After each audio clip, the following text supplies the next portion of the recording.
ते हे पकडायचं काय पळ उभे राहायचे मला फोन मला.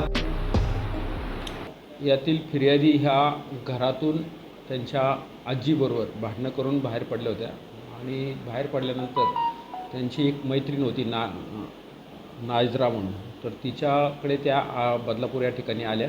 त्यांची ओळख देखील एकदा अंधेरी स्टेशनला झाली होती. त्याच ओळखीवरून त्या इथपर्यंत आल्या होत्या.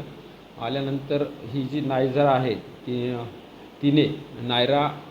तिने तिचा एक मित्र होता, आरोपी, रेकॉर्डवरचा आरोपी येतो, तर ते दोघं तिला भेटले या बदलापूरमध्ये आणि नंतर त्यांनी काय मद्यपान केलं थोडं आणि त्या मद्यपानाच्या ह्याच्यामध्ये तिच्या त्या नायराच्या मदतीने त्या आरोपीने तिच्यावरती अत्याचार केलेले आहेत बदलापूरमध्ये आणि तसा त्या पद्धतीचा गुन्हा दाखल झालेला आहे. आरोपीला अटक करण्यात आलेली आहे तात्काळ त्याच्यामध्ये आणि पुढील तपास करत आहोत. आरोपी हा बदलापूरमधलाच खरवई भागातला राहणारा आहे आणि तो पोलीस स्टेशनच्या रेकॉर्डवरचा आहे. तो रिक्षाचालक आहे.